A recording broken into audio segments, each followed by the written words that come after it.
I totally agree.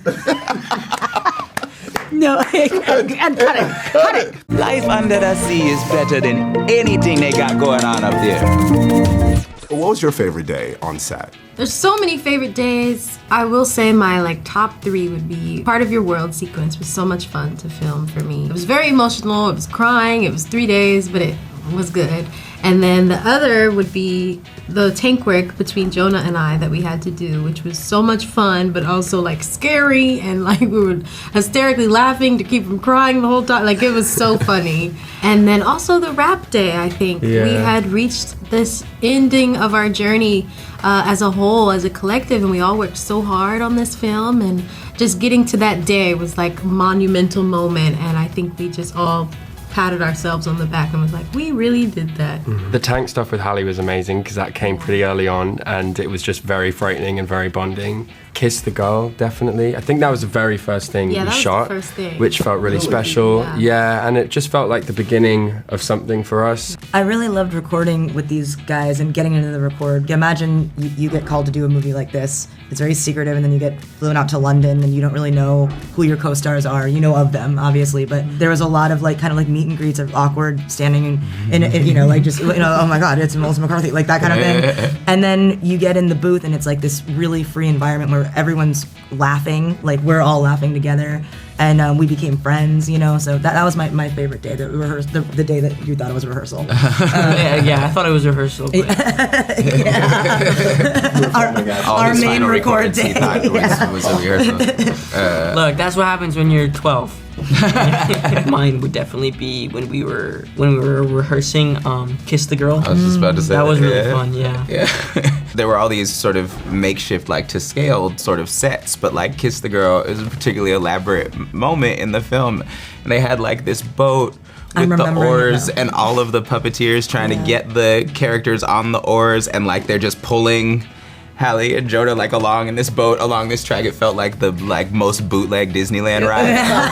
Trying to, I was gonna say this is just to demonstrate the choreography, but it still was But we were all in there trying to figure out the timings of it and everything, and then they're gonna drop down from the tree, so you make sure you hit this at the right moment. It's part of the genius of how Rob's mind works is he's seeing all of this in its final version so clearly, and we're looking at a bunch of boxes and a bunch of dudes waving fishing poles around, It was amazing.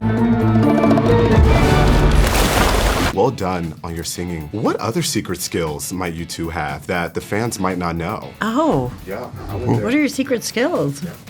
I don't have any. This is what it is. I'm sorry. I'm sorry, guys. Pretty good. Disappointed. You get no pity. You get no pity. I can fold a fitted sheet really neatly, and I can measure anything with my fingers. I can be that's 12 inches. That's 18 inches. Again, these are not useful skills. It's what I live for. I want to take you back a little bit to the 2019 Grammys when you heard Halle for the first time. John DeLuca and myself were watching the Grammys, and Chloe and Halle start to sing Where Is the Love? A beautiful song. And I turned to John, I said, wait, is that Ariel? She's so ethereal, sort of otherworldly, with that angelic voice. She had just a presence, and I thought, we have to see her. So she came to New York, maybe just a few weeks later, and auditioned for us. She walked in. I said, would you like to sing or read first? She goes, I'd like to sing first.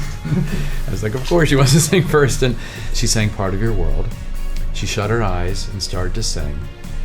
By the end of the song, I was completely in tears.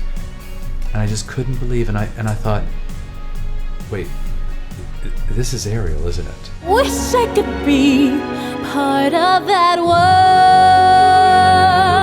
If your character had a Spotify playlist, what would be their favorite song? And it can't be a song from this film. And I sort of did make a rough playlist for Ariel when I was in the process of auditioning. I think one that was on there was Too Young by Nat King Cole, which is a very sentimental, young love kind of esque song, just very dreamy to take her to her dream world of when she is dreaming of the above land and obviously being with Prince Eric. Man, that's a great... probably Breaking Free from High School Musical. I think that would probably be...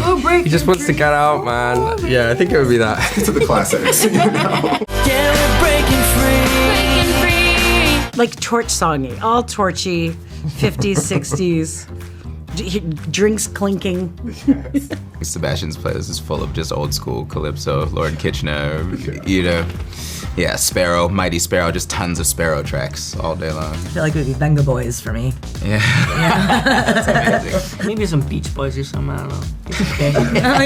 That's amazing. Mine will be AC/DC. It's always AC/DC. No, doesn't matter what I play.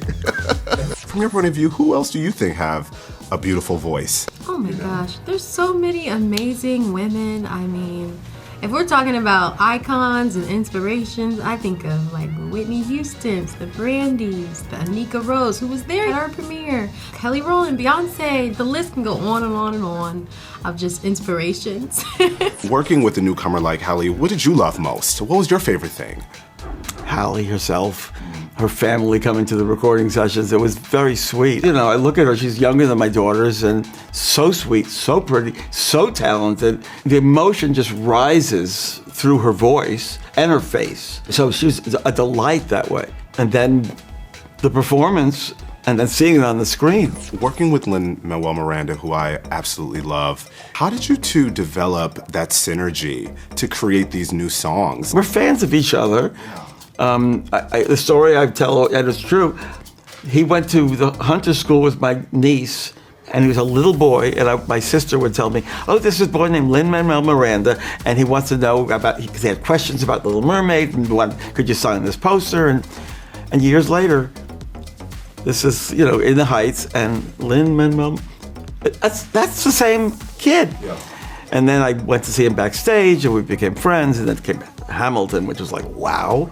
And I love his talent. I love his energy. He loved Little Mermaid, and we just got in the room and said, let's see what happens. I'm curious from a director's standpoint, what was a little tougher to direct, Mary Poppins Returns or Little Mermaid? Little Mermaid. Yeah. 100%.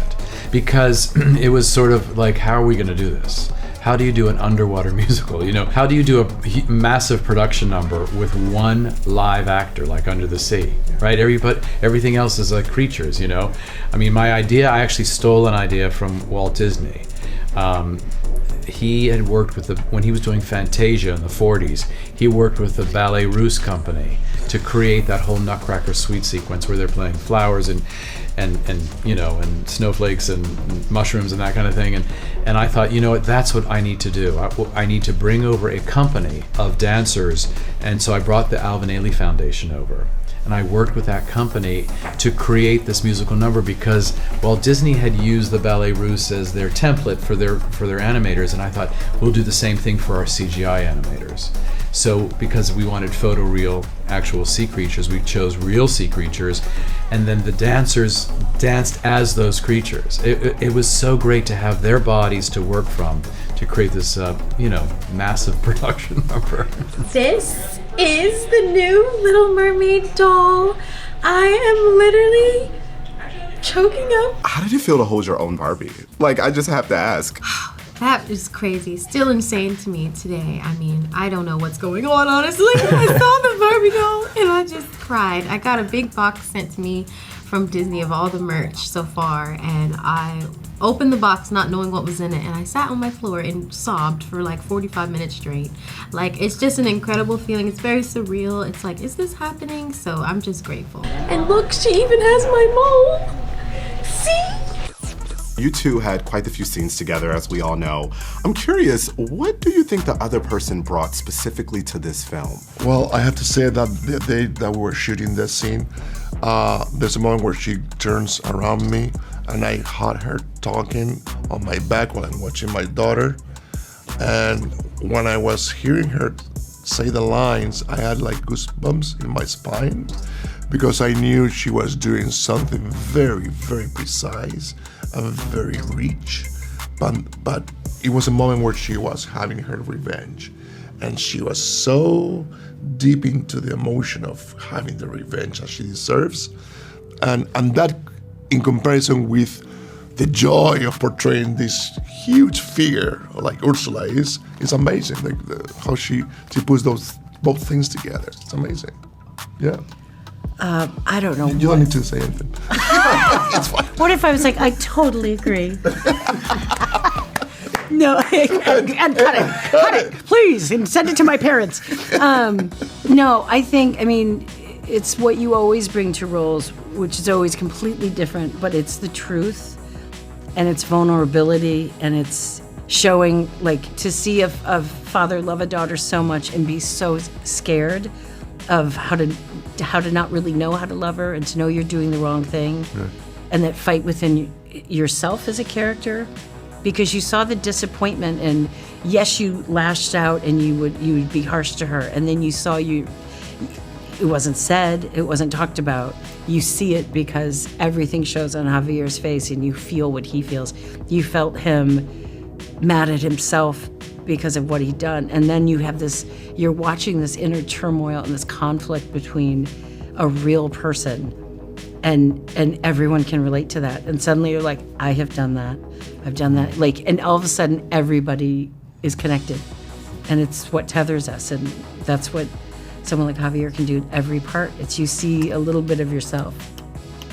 Cut. See us in the prequel.